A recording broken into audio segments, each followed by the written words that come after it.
technical detail. Praise the Lord. So thank you for joining us tonight. We're here for this session on the Bible. So how did we get to the Bible that we have today? And we've got Brother Roger Good speaking to us. He's from the Living Stream Ministry and was involved in the writing or the translating of the current recovery version that a lot of us use today.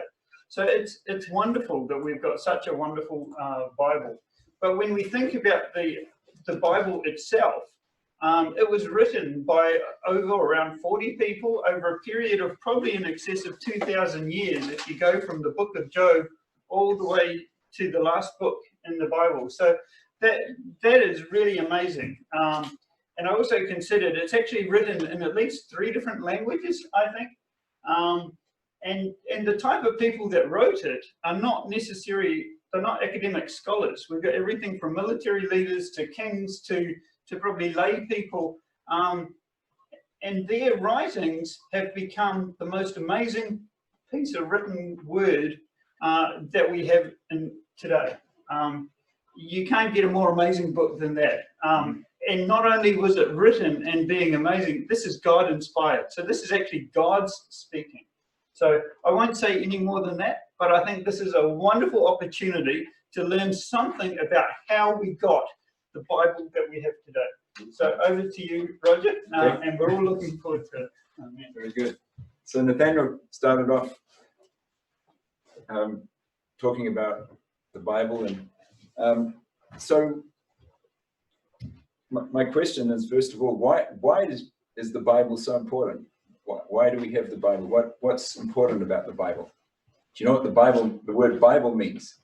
The Bible. Anyone on Zoom? You might have to stick your hand up. If you know how to stick your hand up on Zoom. The Bible, you know what the word Bible means? The book, right. So the Bible's the book. So what's special about the book? Why is it the book as opposed to any book? So yeah, so the Bible comes from God, right? God, well, and let me back up a little bit. I was a high schooler once, and I went to Glendowie College, which is, I don't know, is there anyone, you don't go to Glendowie College, do you? Anyway, in the eastern suburbs of Auckland, I think Brother Henry, he used to teach there, but I don't think he does anymore. Maybe there's still some people at Glendowie College. Anyway, that was the first time I really started to think about. Is that Brother Henry? Yeah. Anyway, I was sitting in a classroom at Glendowie College. One of the teachers there was a Christian, and he and his wife were sharing their testimony.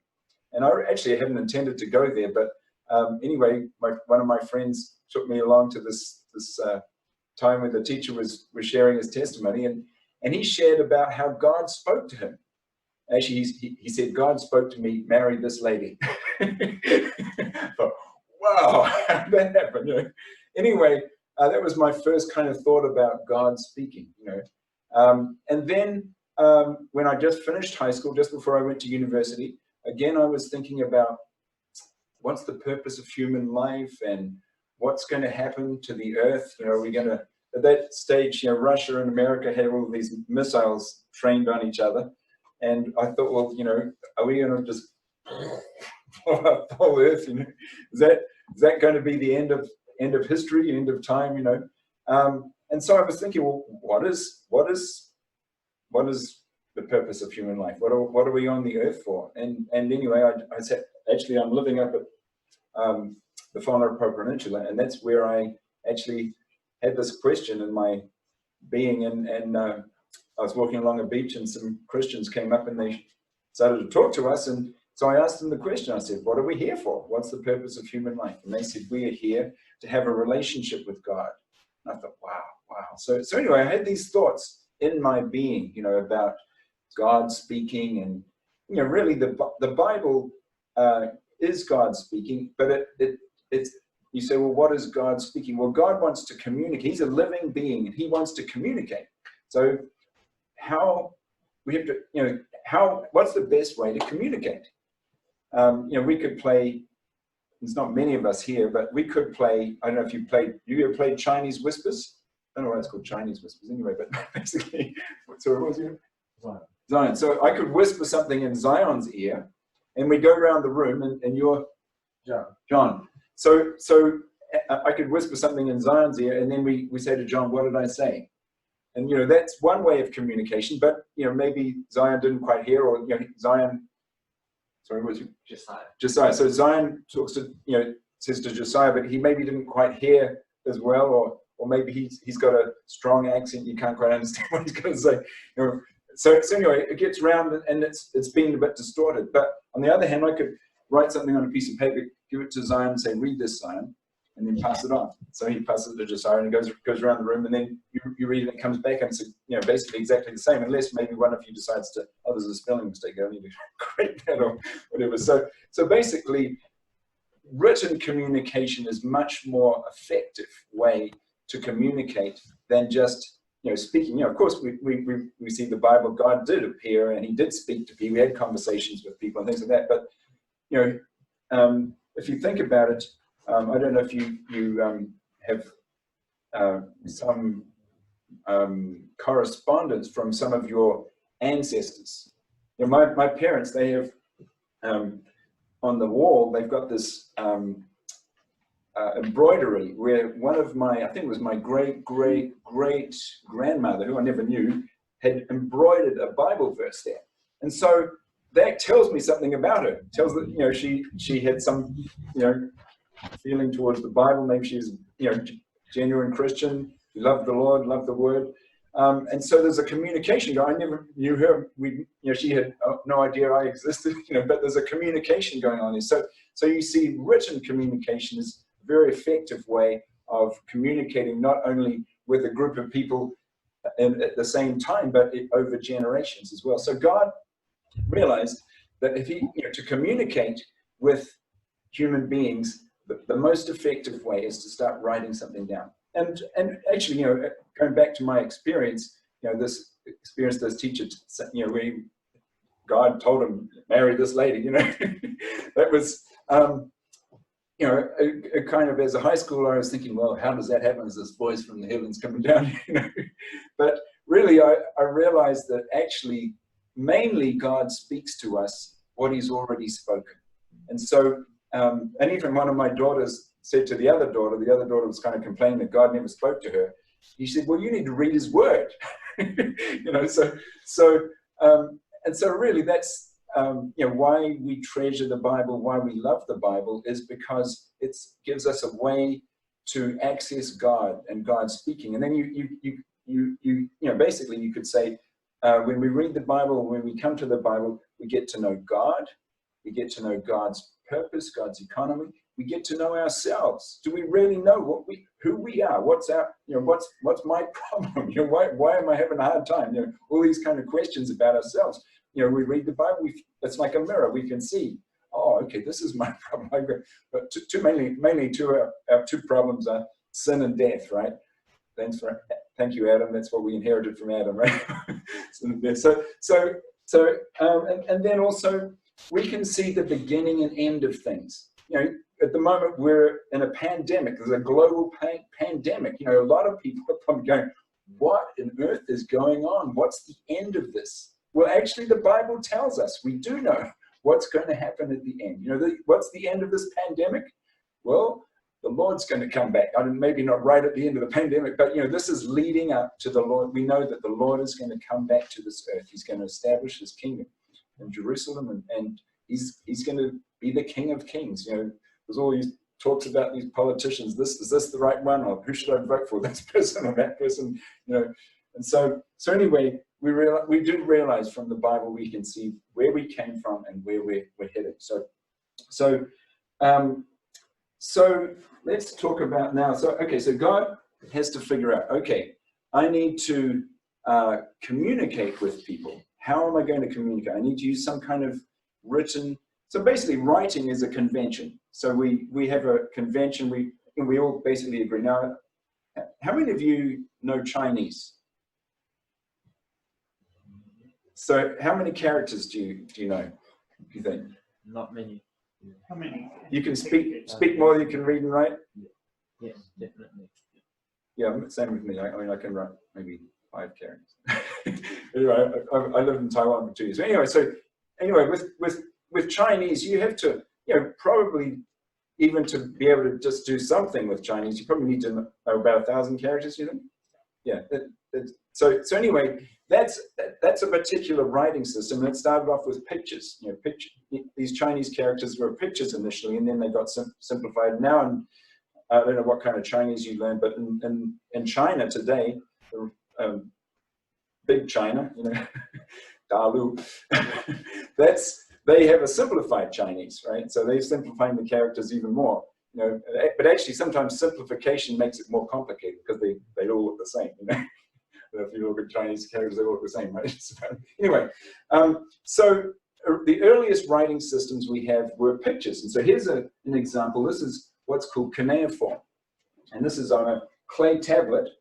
And the nice thing about this is an original. This is an original clay tablet. Someone wrote a message on here. It might be a shopping list or something like that. Anyway, it's some kind of, clay, it's a clay tablet, and it's basically the same as when the person who, he used what was called a stylus, a bit of bamboo or something, and made these wedge shapes here. Anyway, I had to study this when I was at university. This language is Sumerian. What happened? So you can see the material. This is a clay tablet. It's very durable. It still lasts to today. But just imagine the Bible written on clay tablets. You'd probably need a truck, right?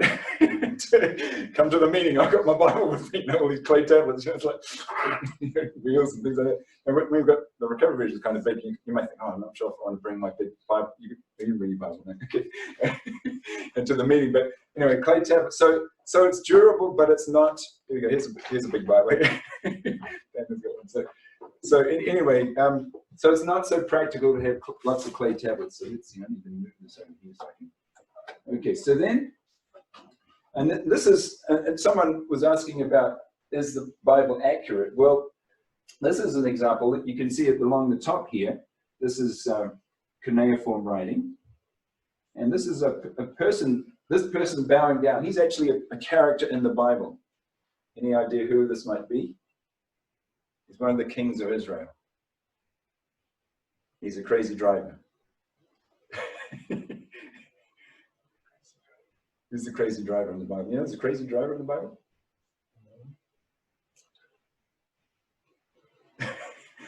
My kids know about this. I say, oh, that person's driving like, this is Jehu, the son of Nimshi.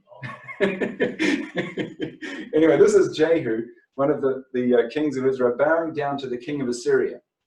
And it's on this big, what they call a stela. And this is in the British Library. You can see this is cuneiform writing on this thing, and there's Jehu. So anyway, here's an example where you've got someone in the Bible recorded in history. And so it's not some people think the Bible's just a bunch of fairy stories. Nothing. It's just someone making up stuff. But here's an example of a person in history that's been recorded outside of the Bible, and he was the Assyrians came in and conquered the land of Israel, and Jehu was captive, and he had to bow down to this Assyrian king. So, of course, the Assyrian king was the one who produced this thing, so he's pretty happy. Okay, let me see if I can do this. Sure. Somewhere. Change my. So, okay, so here we go.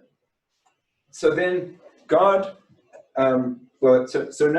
So that wasn't so. It's not so practical, even though we have a Chinese Bible with lots of characters and things like that. But what happened was, sometime probably around 4,000 years ago or so, or less than that, the people who lived in today's Lebanon, the Phoenicians, they came up with this amazing invention called the alphabet. And then instead of learning 1,000 or 2,000 or 5,000 cuneiform characters, you just had to learn 22.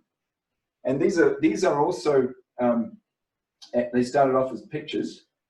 You see right at the top here. The Phoenician alphabet's in the middle here. So you see this figure here? It's actually, it's the letter Aleph, to make it bigger here. And it's the word for ox. So you see that? There's the horns of the ox, and there's the nose of the ox. You see that? But look, if you just rotate it around, what do you get? Yeah, the letter A. So actually, we share the same alphabet. So here's the English alphabet down here. This is the Greek alphabet.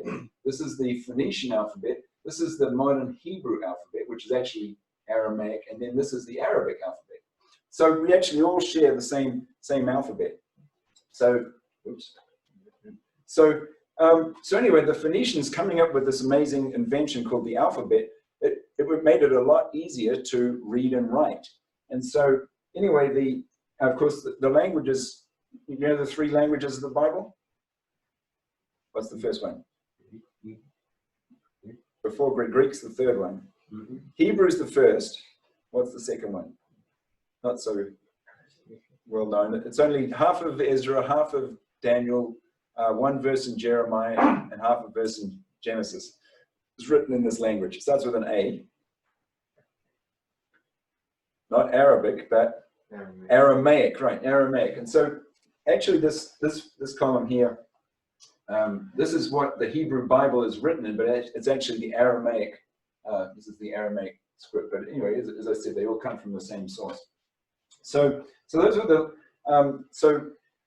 so the Old Testament is written in Hebrew and Aramaic, and then the New Testament was written in Greek. Although there are some Aramaic words in the New Testament, like Talitha cum, young girl, I say to you, arise.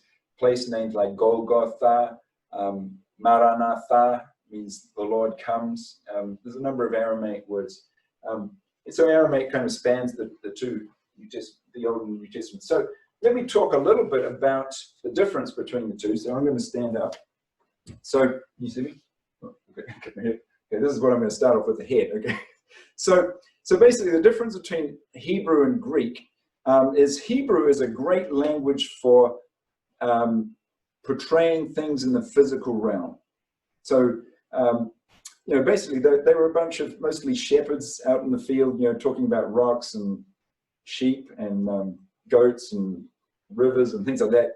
And so Hebrew is very kind of picturesque language, whereas Greek, the New Testament Greek came after the time of the philosophers. You had people like Plato and Aristotle, talking about things like truth and these kind of things. And so they were, thinking about abstract concepts. And so basically Hebrew is, as I said, very picturesque.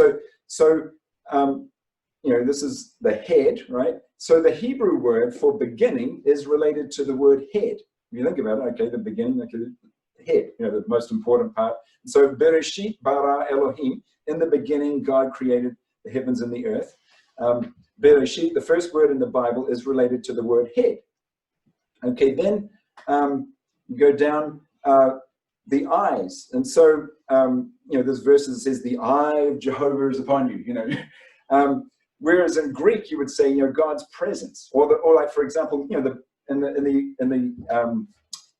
tabernacle in the temple, in the holy place, there was a place where they put out bread for the priest to eat. And it was called the bread, we translate the bread of the presence.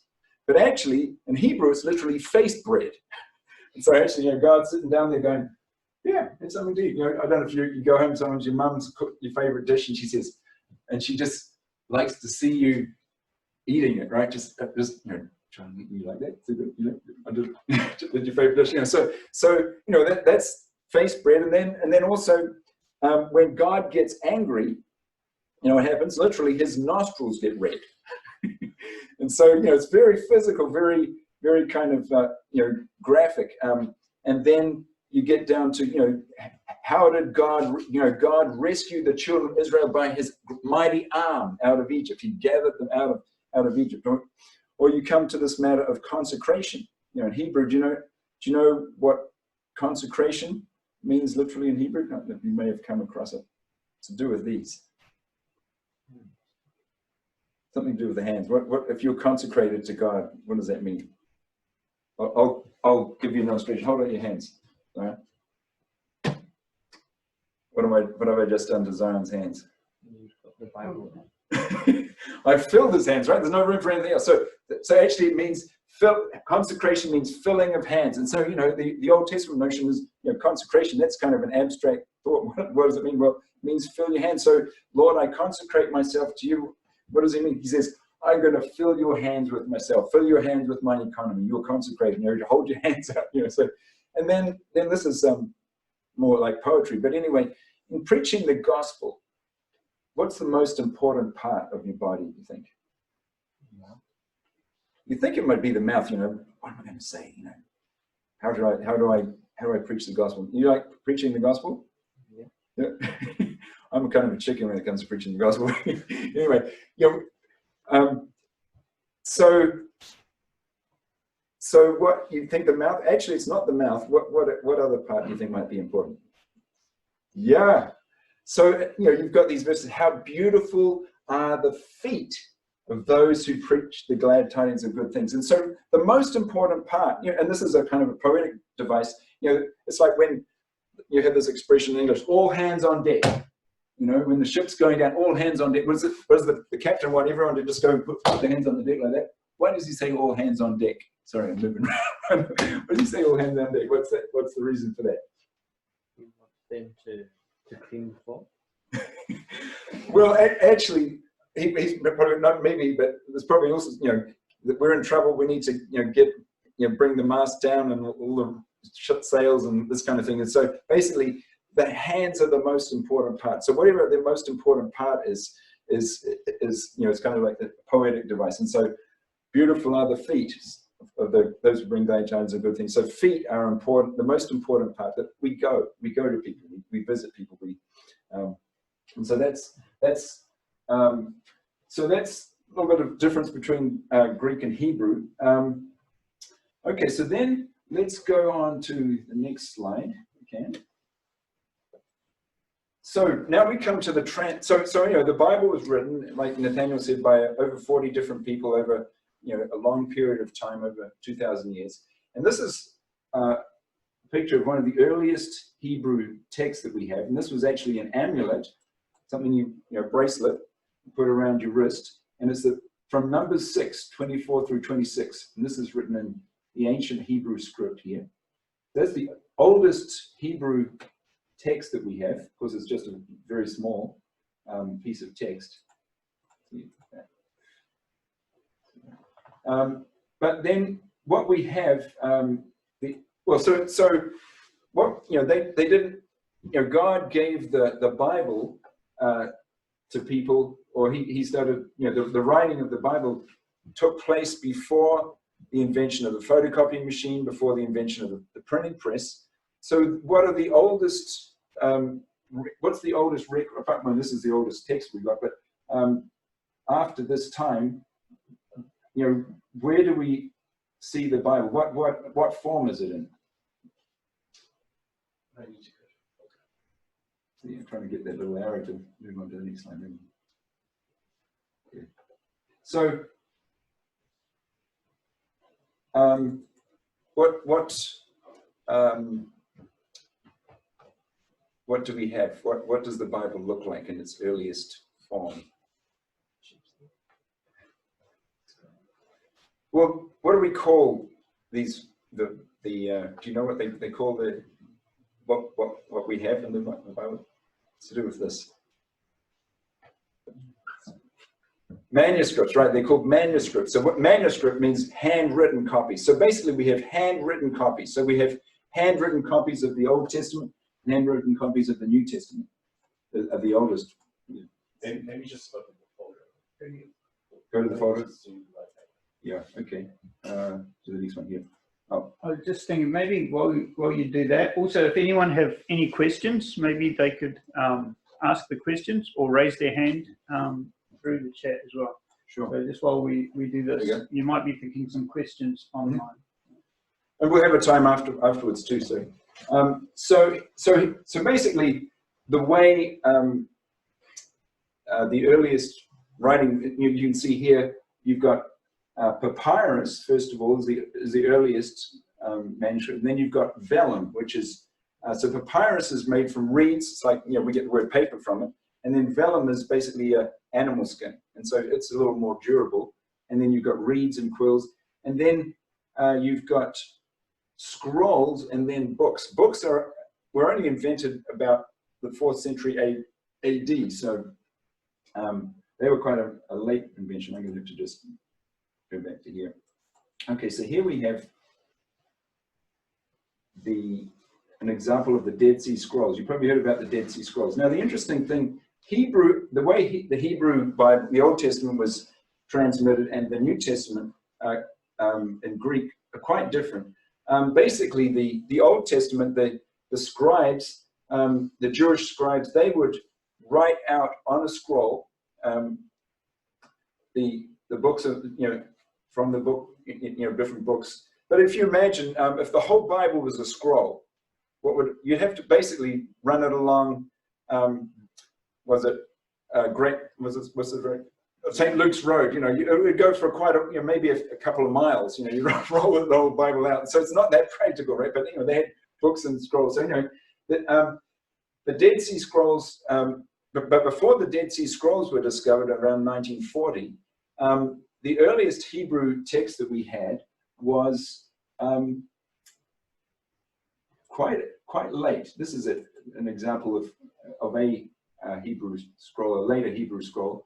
And it was about 800 AD. So you go, well, okay, it was written down maybe 700 to 1000 BC, and then 800 AD is a long period of time. How accurate is it? Has it changed over time? Has it, got people messed with it? And so, anyway, when the Dead Sea Scrolls were discovered, they were BC time, and they're about 1,000 years older than the Hebrew text that we had. And so anyway, they did a comparison, these scribes and scholars did a comparison, and they realized, actually, wow, these Jewish scholars did a pretty amazing job. They were kind of crazy. They would write the name of Jehovah and wash their hands every time. So the name of Jehovah shows up a lot in the Bible, so they were washing their hands a lot, maybe as much as we are in this pandemic, but anyway, more. So anyway, so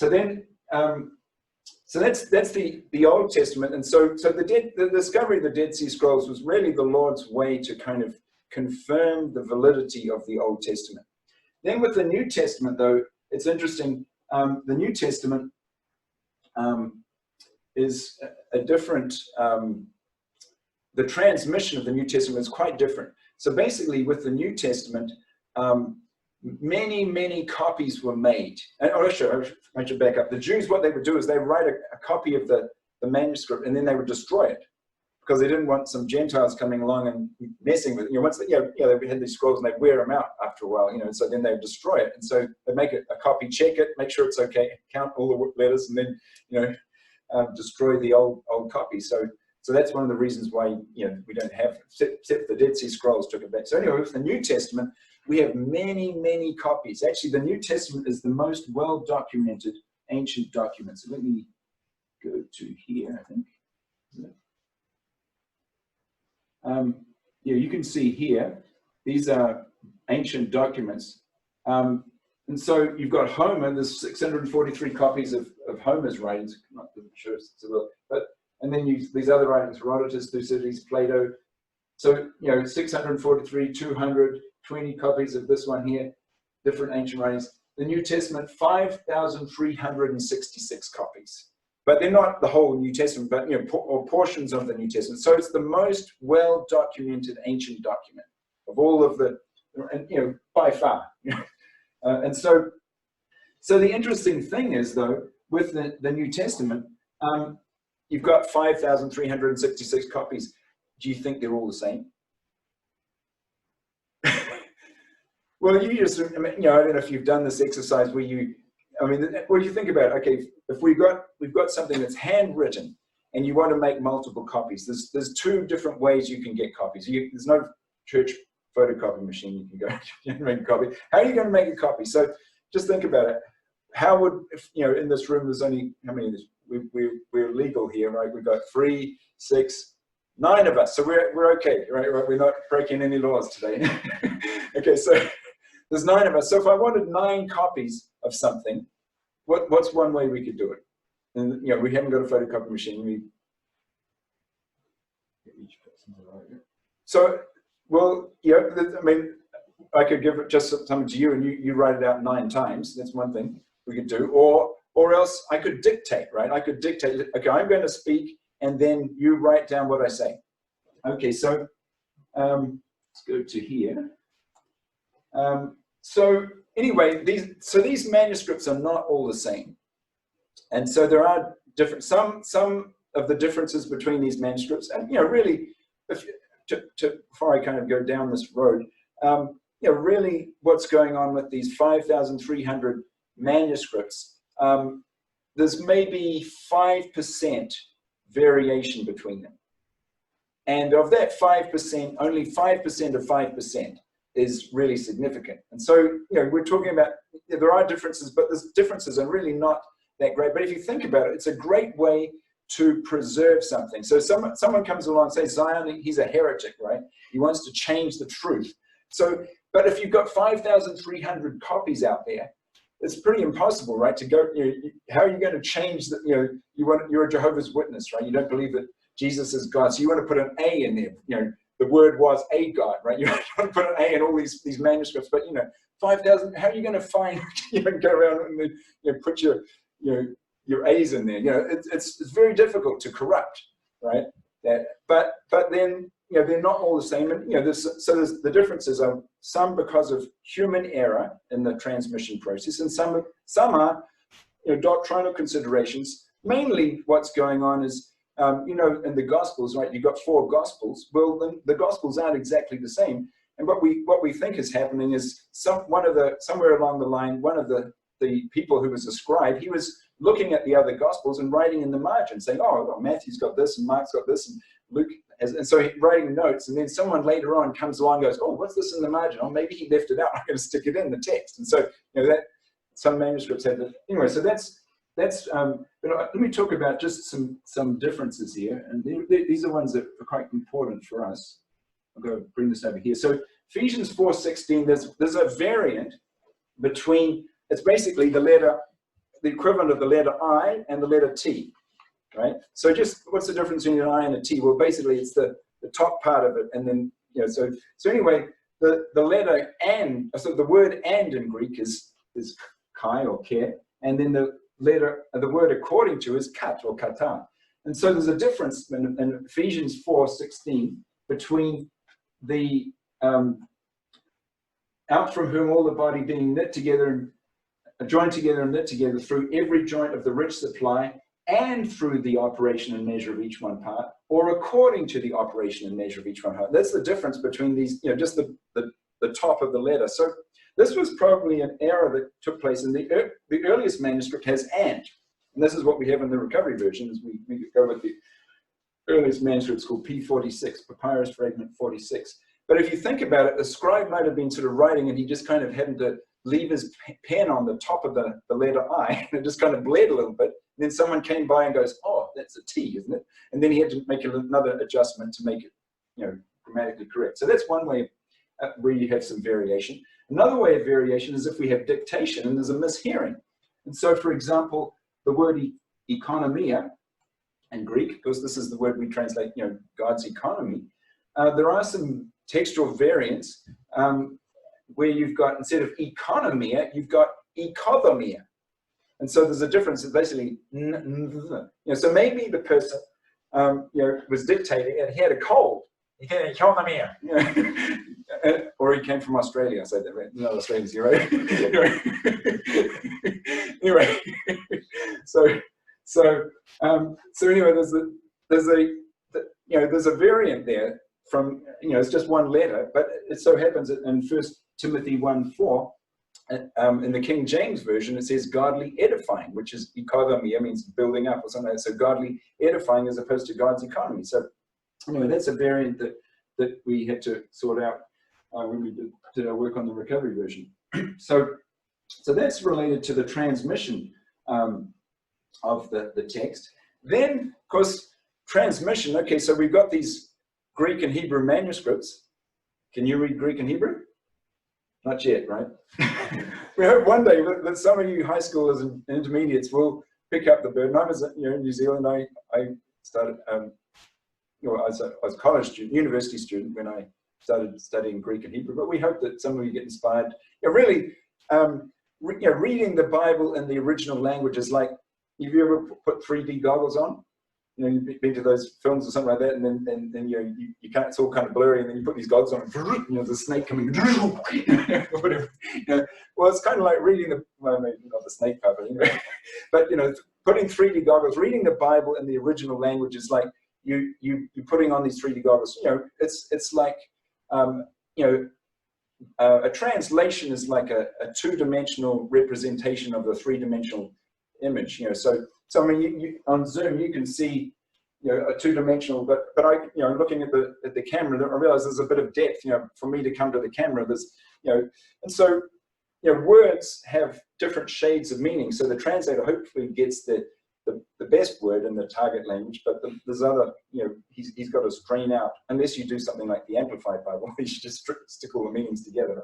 So anyway, so we have translation, and so translation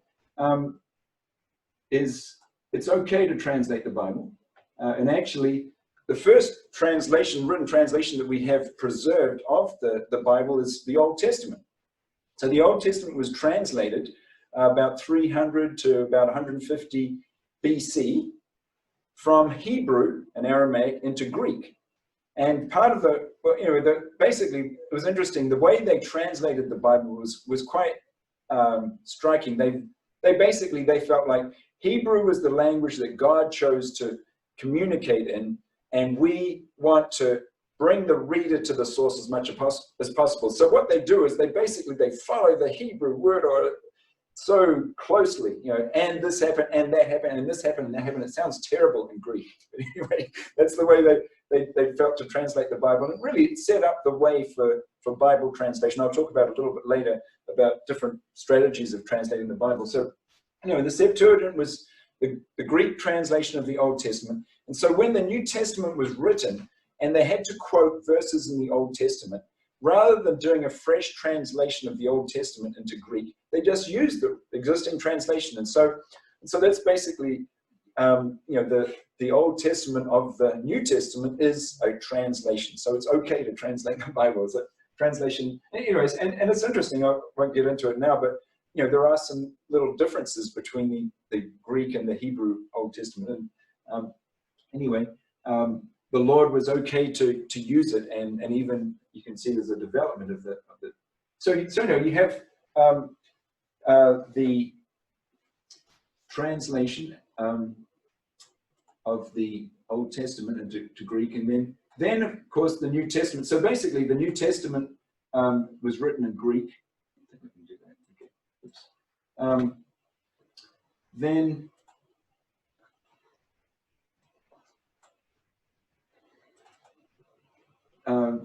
the New Testament, as the church spread. Here's a map of the Mediterranean basin.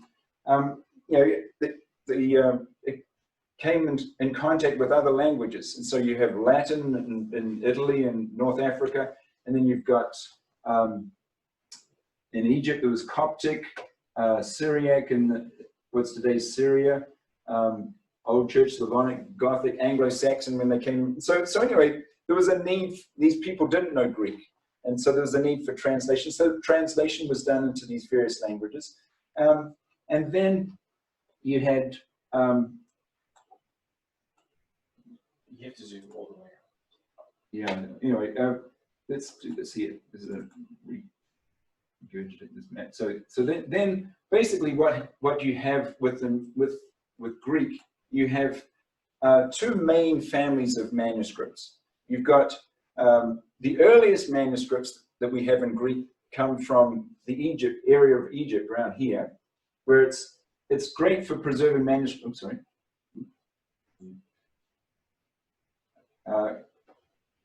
And then the majority of manuscripts come from the area of Turkey. Let's see. There we go. There we go. So this area here, the Byzantine Empire And the reason why there's so many manuscripts there is because they spoke Greek. And so they wanted copies. But then these are late. These are late. This is a timeline going up here. So these are the, this is like the 1st century, 2nd century, 3rd century, up to the 9th, 10th century here. So they've got a lot of manuscripts, but they're later. And these are early manuscripts, and there's not so many of them. And so, they, after a while, they didn't really care for Greek because they got their own translation into Coptic or whatever. These are two families of manuscripts. Anyway, then it's interesting. What happens is the Lord uses technology. Like we're using Zoom technology now. We've got, I don't know how many we've got. How many do you think we've got on? How many devices have you got there? 71. 71 devices. So we've got 71 devices. There's only 9 of us in this room, but there's 71 devices. So this is technology. The Lord is using this kind of technology, for Zooming. Anyway, technology has a very important part to play in the transmission and translation of the Bible. So anyway, what happened was the earliest translations of the New Testament and Old Testament were done from Greek in the Old Testament, and of course Greek in the New Testament. But then later on, around the 4th century AD, the Pope felt like we should do a fresh translation of the Bible into Latin. So he sent Jerome to Palestine, Israel, and he translated from Hebrew for the Old Testament. And that was what was produced was the Vulgate. Then what happened, we come forward in time. Let me see if I can pull up this other file here. So a little timeline here. So what happens is, so then Jerome did his translation here, 4th century AD. And then basically for 1,000 years, the Bible was basically in Latin, for the Western Europe. And, people after a while, they didn't use Latin, they spoke French or Italian or English or German or whatever. So anyway, there was a period of time where the Bible was kind of locked up. We call that the Dark Ages. And then what happened was there was a person called John Wycliffe.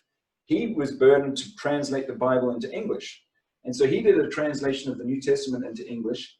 But he translated it from the Latin, from the Vulgate. He didn't go back to Hebrew and Greek. Maybe he didn't know Hebrew and Greek. But anyway, he translated it from the Vulgate. Anyway, he did his job. Then he died.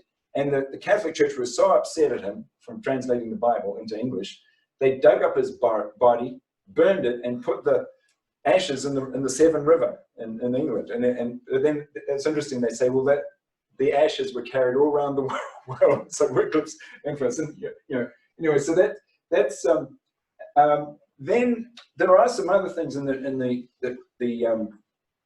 translation and the development of the Bible. Initially the Bible was all written in capital letters, all joined together.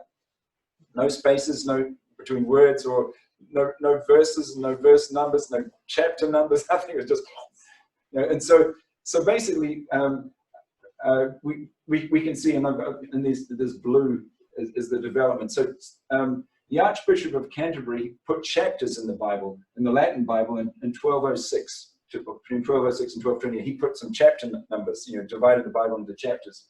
And then this line here that I've got is a kind of a cutoff point where you go from manuscripts to printing. So that the Lord sovereignly, Johannes Gutenberg invented the printing press, and so this was a big important step. But actually, just before that time, in 1453. Constantinople fell to the Turks. So Constantinople was Byzantium, today's Istanbul, was where the Greek church basically had its headquarters, and they had all these manuscripts. So what happened was Constantinople fell. So all of these Greek scholars with their Bibles and their manuscripts, their lexicons, their grammar books, fled into Western Europe. And then in 1492 something happened. What happened in 1492? Does that ring any bells? When I was in high school, we learned 1492, Columbus sailed the ocean blue. Anyway, it's nothing to do with Columbus. In 1492, another thing happened was the Jews were kicked out of Spain, the Spanish Inquisition. So they fled with their Hebrew manuscripts into northern and Western Europe. And so it meant that Greek and Hebrew Bibles and grammar books and dictionaries and things were now available to Europeans. And so this was really the Lord's preparing the way for people like Martin Luther, William Tyndale, to learn Hebrew and Greek so that they could do a fresh translation of the Bible. So this is what happened. Gutenberg did his printing press, so they're kind of going hand in hand. And then Luther, Martin Luther, it's amazing. He did an amazing job. He translated the New Testament. Do you know how long it took him to translate the New Testament? Maybe I'll just back up and say, you know, when we do the Recovery Version translation, we usually reckon it's about 5 years to do a translation of the New Testament. Guess how long it took Martin Luther to do this translation? Any idea? Anyone? 50 years? No, it's the other way. less than 5. It took him 11 weeks. He translated. He was in this castle. He was kind of being protected by this German. They were after him. You know, the Catholic Church was after him. So he kind of disguised himself and hid in this castle, and he translated the Bible into German in 11 weeks. Then in England there was a scholar called William Tyndale, and his burden was that the English ploughboy would know the Bible better than the Catholic priest. So he did his translation of the Bible. This is Tyndale's translation. You can see he's actually got, on the side, he's got some marginal references and little footnotes and things.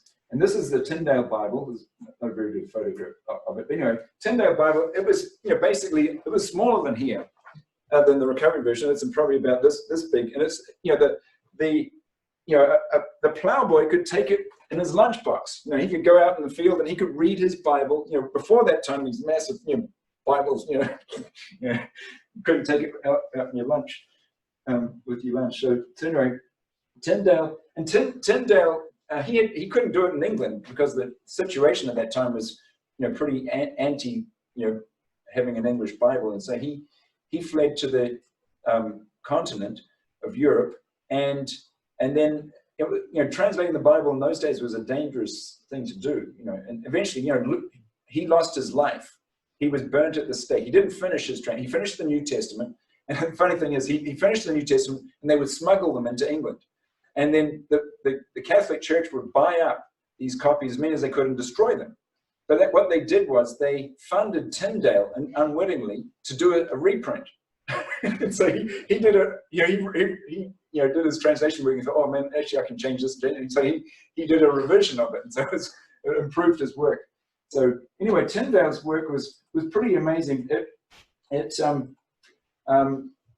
know, basically, you could say, I think it's something like 80% of Tyndale's, you know, work came into the English language in the King James Version and the other, you know, versions. This is a picture of what's called the Geneva Bible. So this was after Tyndale, and you can see, you know, they really kind of experimented and they really kind of developed footnotes. Look at these. This is it's called the Geneva Bible. What happened was, after Tyndale, there were some other translations of the Bible. Tyndale didn't finish his work, but some other people finished off Tyndale's work.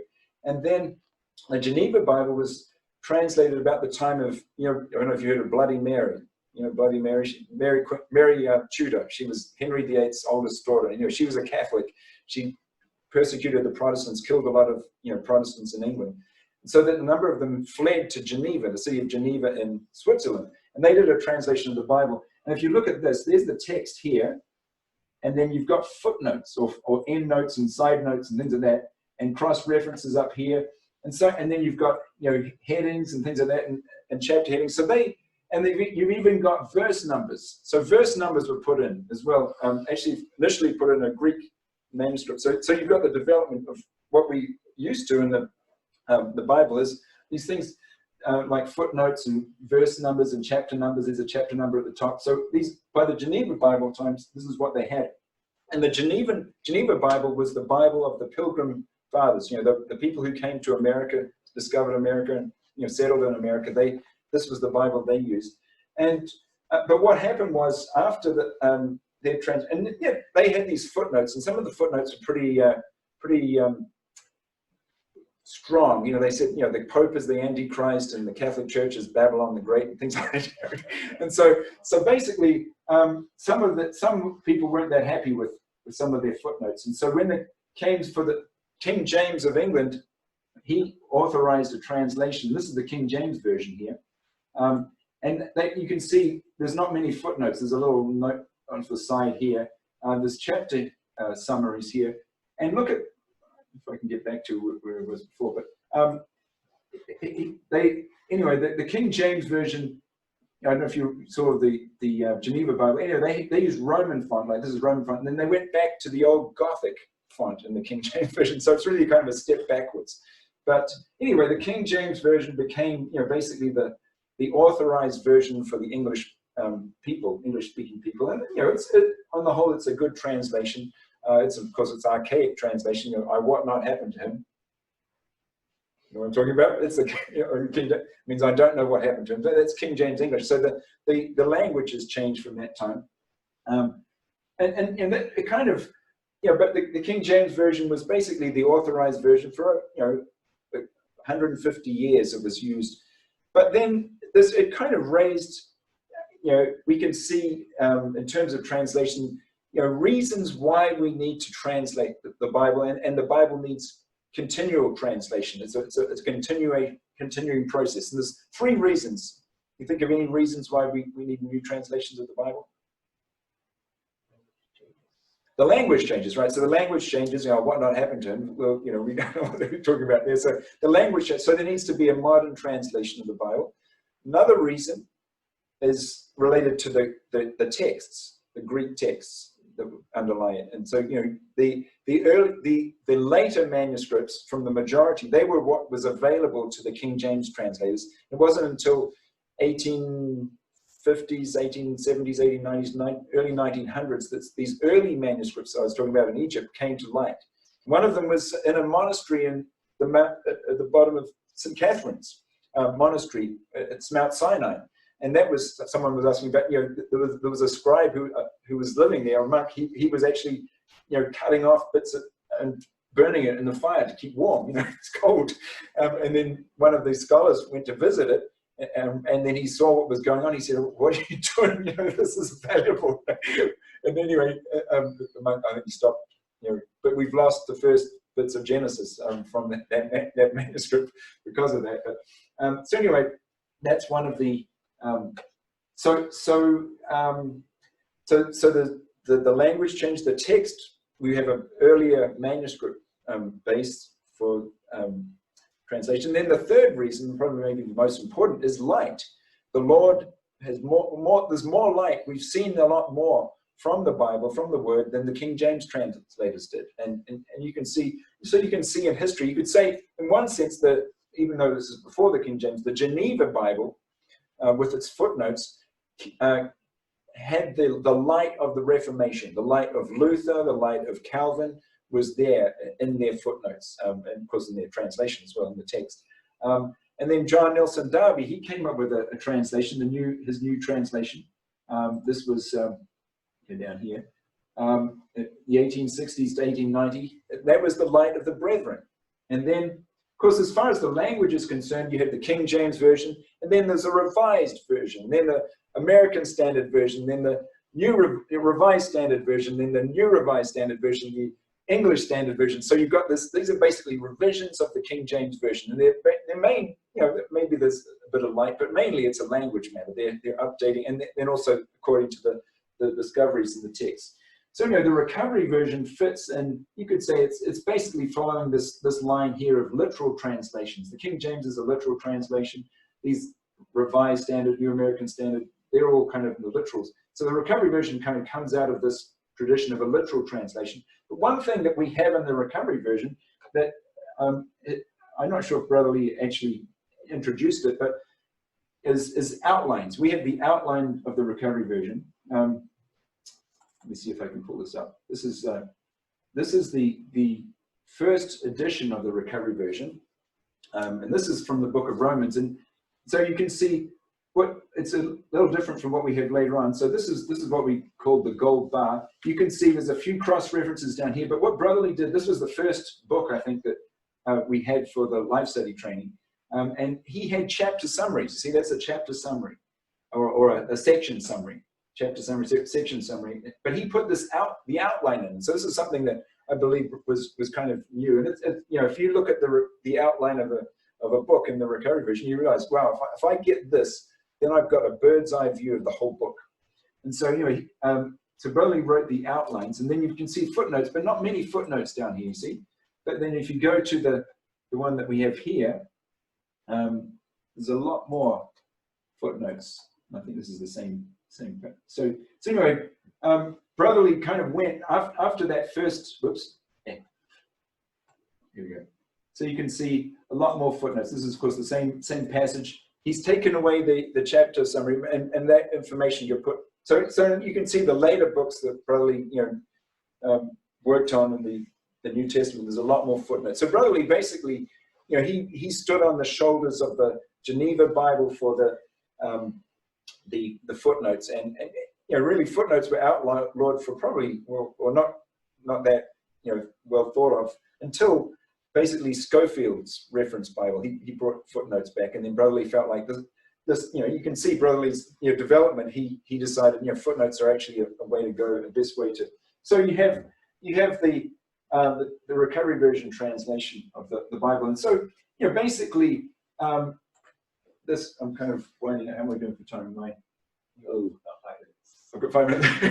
Okay, so basically, you know, one of the questions, you know, what's special about the recovery version? Why do we have the recovery version? Well, and you know, people might say, well, that's your interpretation. That's, you know, you've got your version and it's your interpretation. So, I mean, and that's partly, it's true, you know, the recovery version is our interpretation, you know, but the question is, everybody has some kind of interpretation of the Bible. Or, you know, we're human beings, we got some concepts and thoughts. So the question is, what kind of interpretation should we have? What's the way we should understand? What kind of lenses do we need when we look at the Bible? And you know, so what would you say? What's our the technical term for it is hermeneutical principle. What's our hermeneutical principle in the recovery version? The interpretive principle. What is it that makes it special? The recovery version special. What is our hermeneutical principle, as opposed to, you know, but a lot of Christians, their hermeneutical principle is we're sinful, we're going to go to hell unless we believe in Jesus. Jesus, God became a man. God, you know, Jesus, and the person of Jesus, he died on the cross to shed his blood and forgive us of our sins. We believe into him, and then we're rescued from the lake of fire, rescued from hell, and we're going to go to heaven. You know, that's a hermeneutical principle. You know, it's basically, you could say, judicial redemption, right?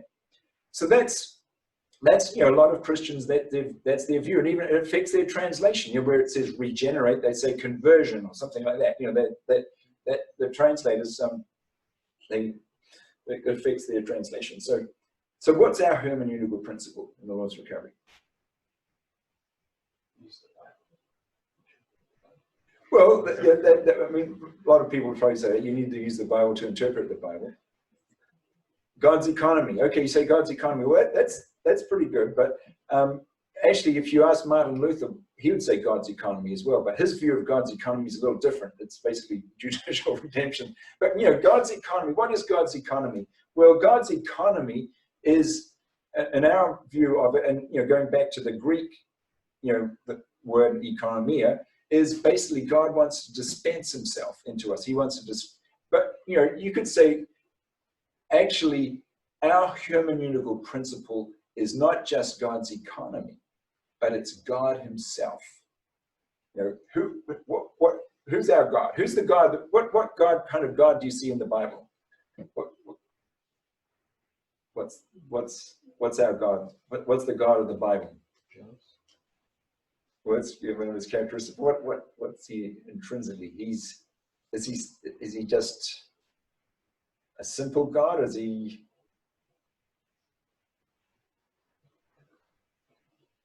What is it? He's a little complicated, right? He's Someone says like? No. Yeah, but you know what? How can he dispense himself into us? He has to be a certain kind of God. He has to be triune God. Yeah, so we have a triune God. So who are the three of the triune God? 3-1, right? Who's the three of the triune God? What are they? Father, Son, and Spirit, right? They're Father, Son, and Spirit. So what does that tell us about God? It's not judge, advocate, and bailiff, right? He's Father, Son, and Spirit. So what does that tell us about God? Father, Son, and Spirit. So I'm a father. I've been a father for 25 years now. My son John is 25.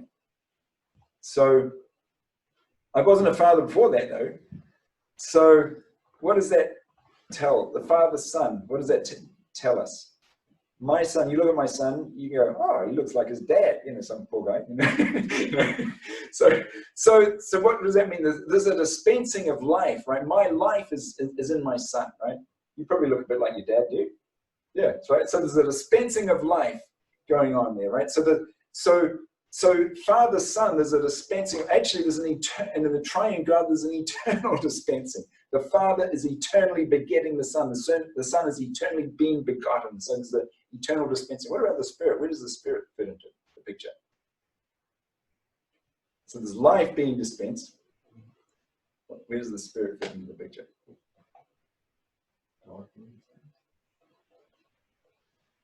Well, actually, you could say the Spirit is the life that's being dispensed. And so the life-giving Spirit, so the triune God in himself is a dispensing.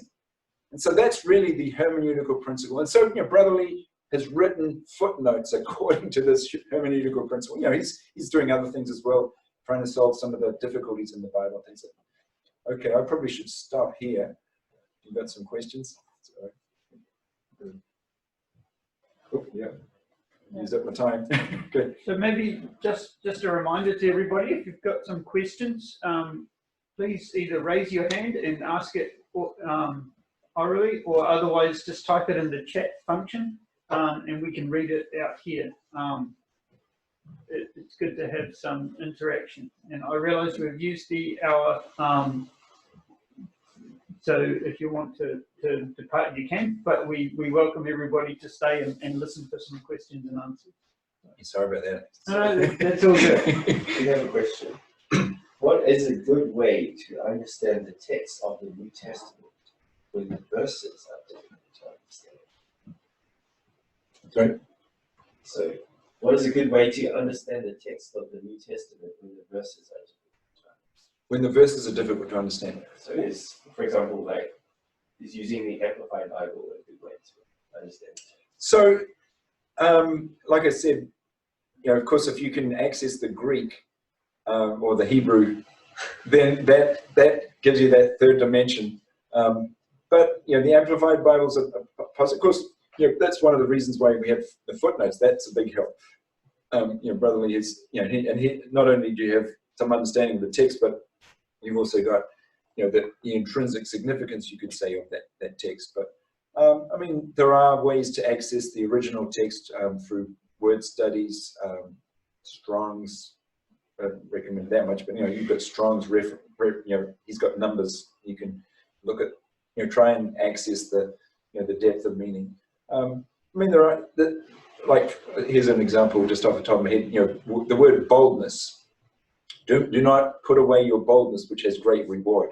You got boldness. What does that mean? I stand up on a box out in the street corner and or actually, it's the Greek word boldness means all kinds of utterance, and so it's really related to you're sitting next to someone on the bus and the Lord says, tell them about the Lord. And go, oh, I'm not sure what I do this.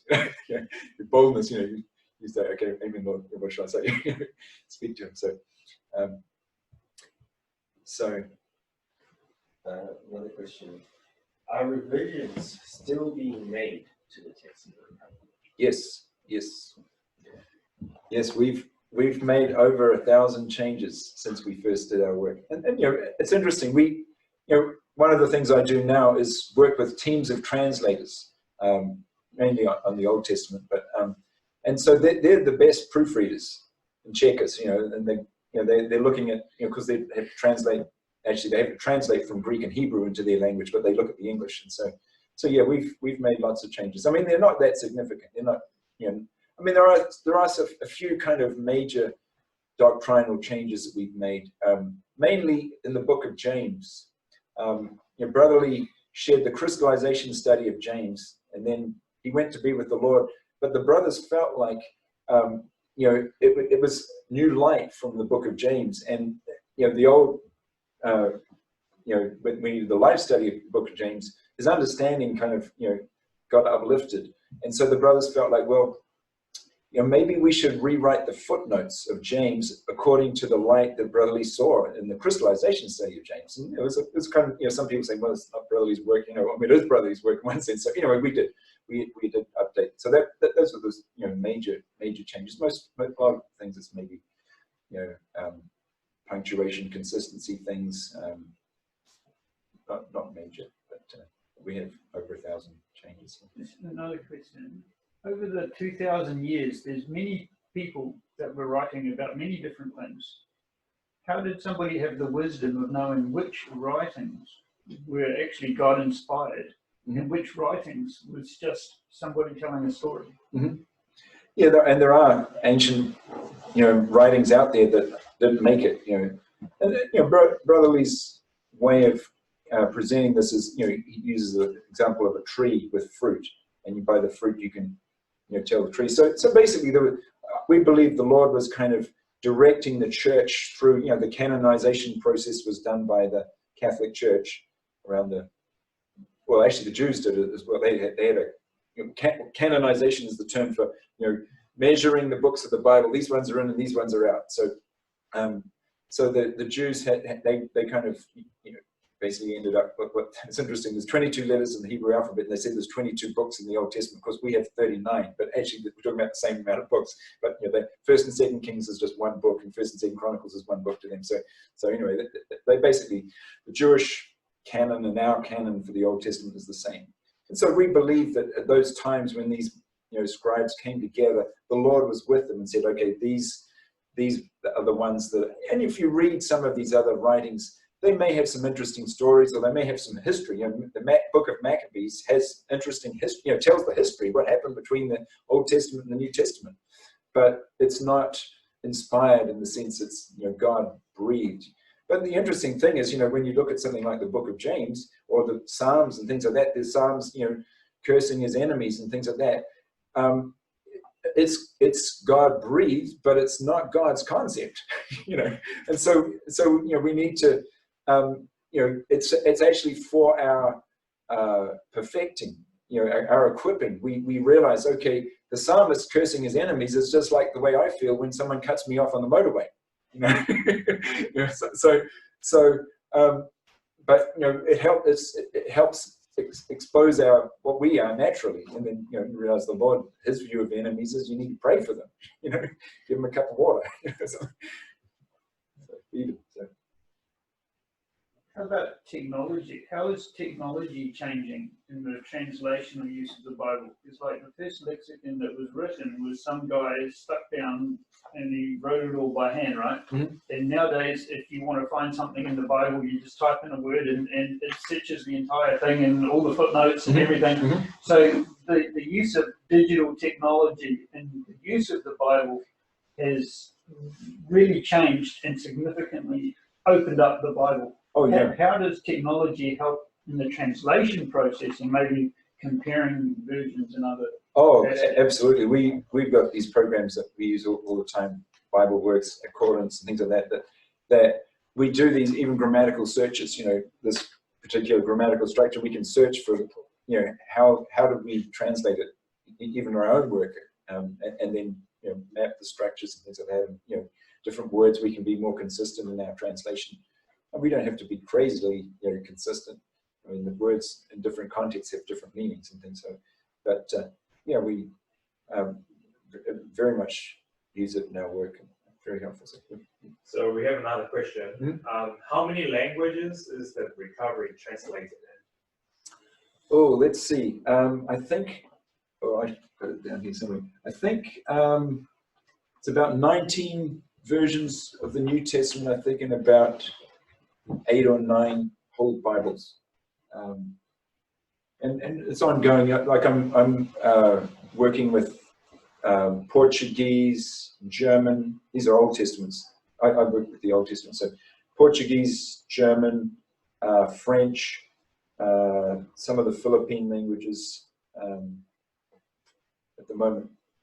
And then there's going to be, in the future, there'll be Vietnamese and some of these other languages have done the New Testament. In the New Testament, Arabic's being started translating. We've got 6 or 7 Indian languages being translated in the New Testament.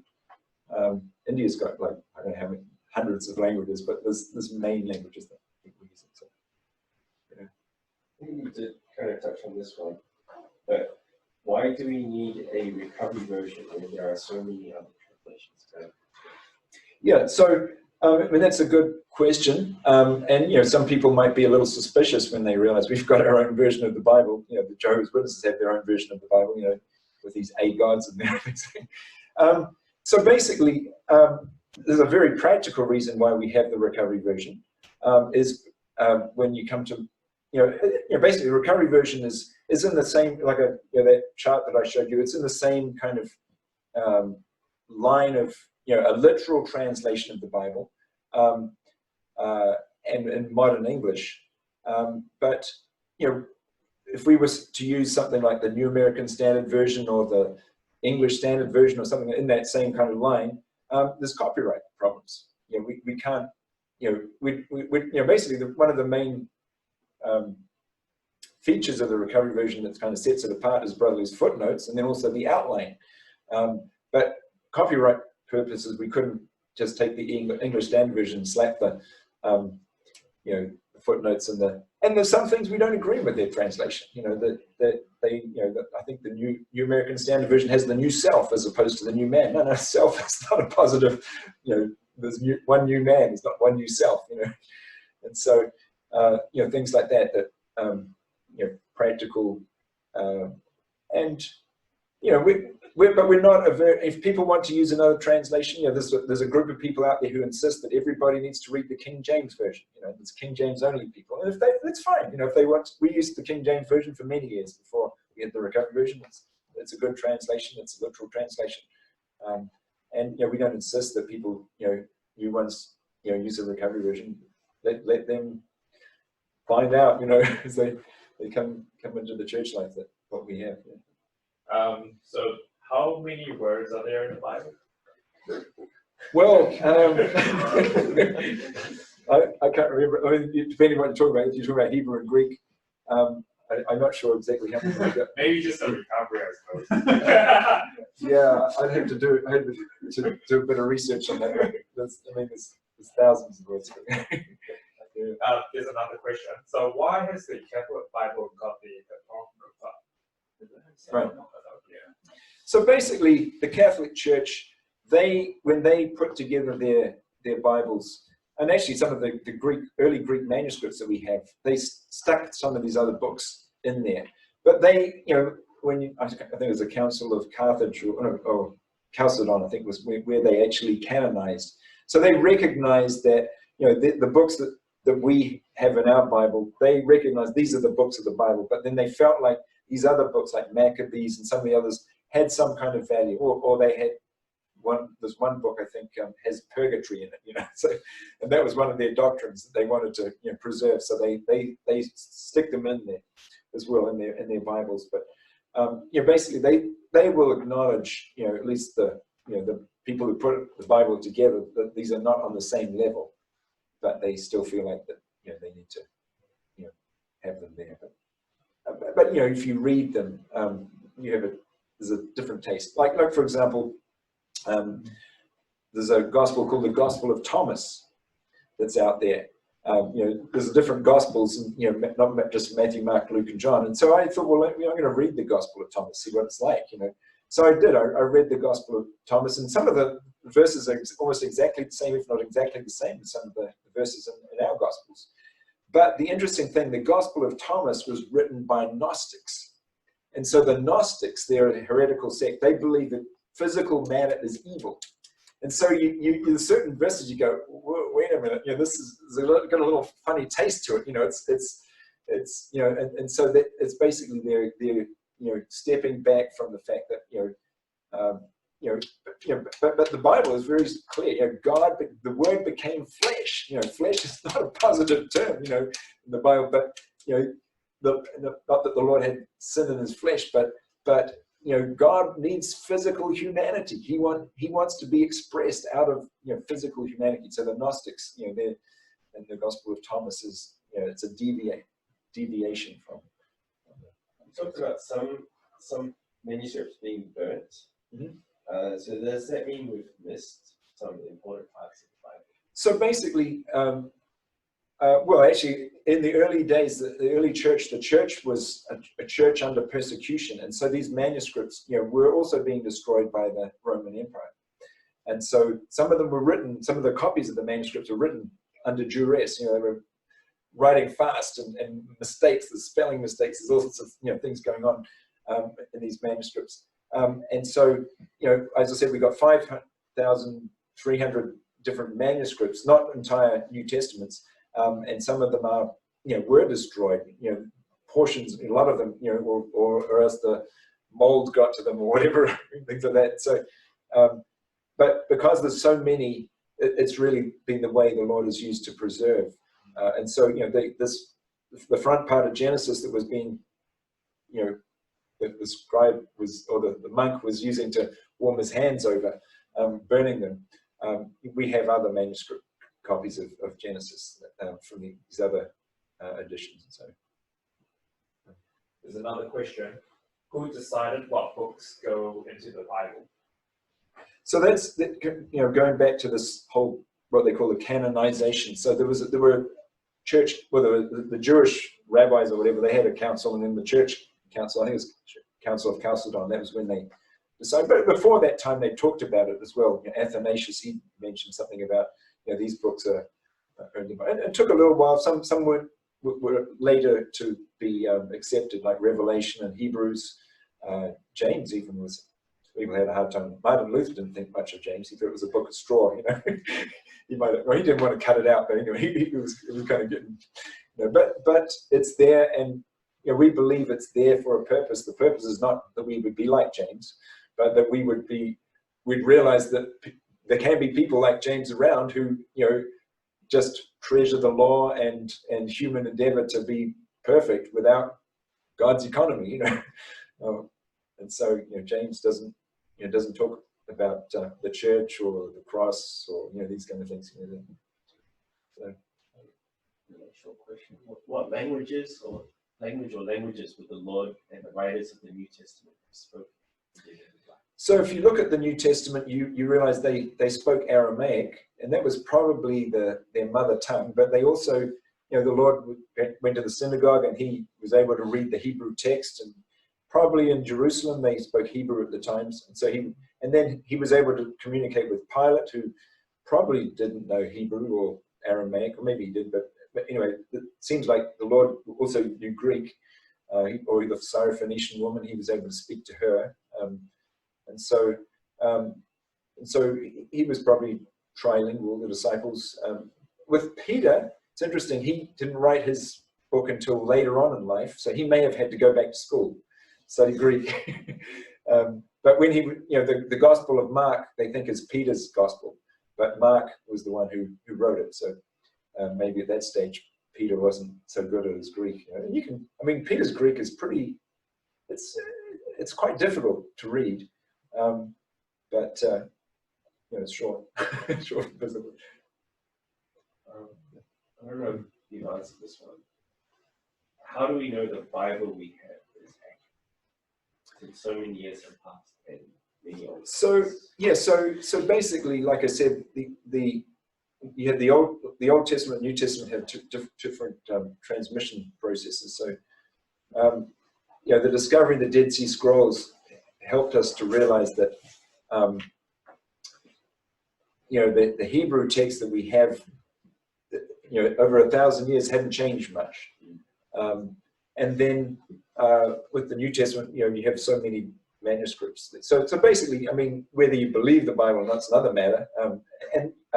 But you know, what we have preserved is you know, pretty accurate in terms of what was written down. Of course, we don't have any original copies, and so some people argue that in the process, these people came in and they messed around with it. But we've got like the manuscript that I showed, P46, Papyrus Fragment 46, is maybe like a granddaughter or a great granddaughter of what Paul wrote. It goes back to the 2nd century AD. So it may and so and people have given their lives to look at the manuscript variations and consider. We can figure out most of the ways that these variations may have come about. Like I was saying, the mishearing or misseeing. How was the order of the books of the Bible decided? That's a very good question, because when they had scrolls, it didn't matter.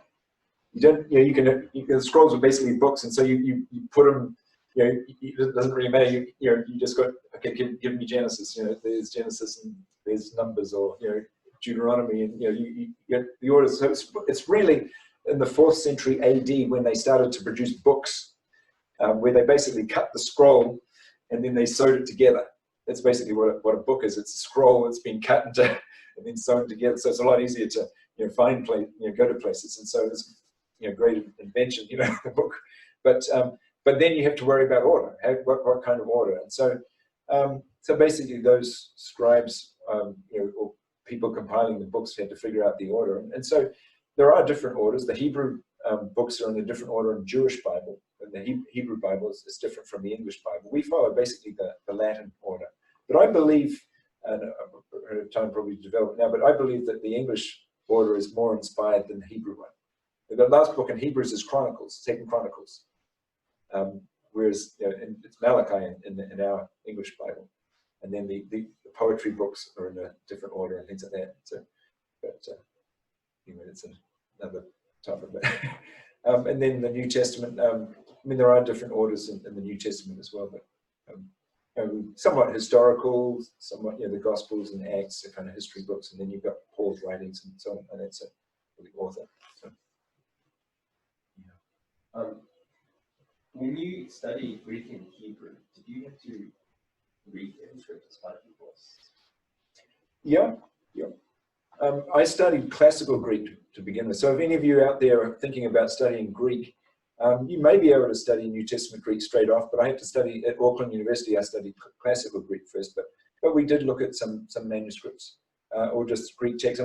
You don't have to look at the early manuscripts. Actually, it's a bit hard. Like I said, they're all capital letters all joined together, so it's hard to figure out where the words end. And if I could do something on the board here. See if you can figure this out. This is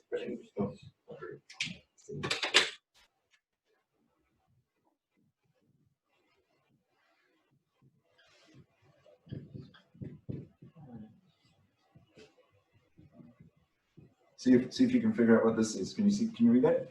I saw abundance. I saw abundance in the 1 to 2. That's all capital letters joined together, no word space. That's what the early manuscripts were like in Greek. So what does it say? I saw abundance in the 2. I saw, is that, yeah, maybe not. I saw abundance. Yeah, so 2 different ways of taking it. I saw abundance, a lot of food on the table, or I saw a bun dancing on the table, right? So there's a little bit of ambiguity, but it didn't take you very long because your English, is your first language, or you're pretty good at English, and so an English sentence like that didn't take too long. So that's what it was like originally, but then eventually they realized, okay, we need to bring in word division, we need to punctuate it and things like that to help the readers. So that when you can look, try and read these ancient Greek manuscripts, but the modern printed versions of the Greek text, that they've got word divisions and punctuation, so it's a lot easier to read. Would it be accurate to say that our translation today is probably even more accurate than having an original text? Because if we had, say, a clay tablet from Genesis or the book of Job, we would struggle to even read it. And understanding God's thinking we've probably improved what he was actually trying to say by putting it together with all the other books and all the other thinking that's come through. So would it be fair to say that by having so many manuscripts and so much of God's word actually helps us to understand all the other books in the context of the wider Bible? Well, I would say this, that, and this is something Brother Lee shared a number of times, is that we're standing on the shoulders of those who've gone before. And so the whole process, the writing down of the text, the transmission of the text, the translation of the text, and then the interpretation of the text, it's quite marvelous. Really, it's the body. The body, the Lord's body is you could say, the way to fully understand, the Lord. It's like it says, with all the saints, we apprehend the depth, the breadth, the height, the depth. And so even in this whole process of getting the Bible, and it's like I said, even from the Hebrew to the Greek of the Old Testament, there's some light that has come even through the translation process. So.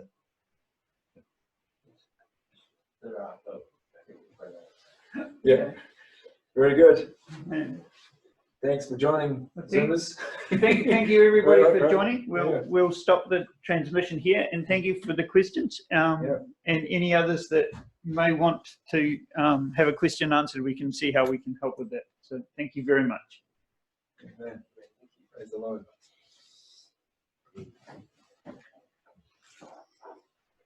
Thank the Lord for the technology too, right? Without a glitch.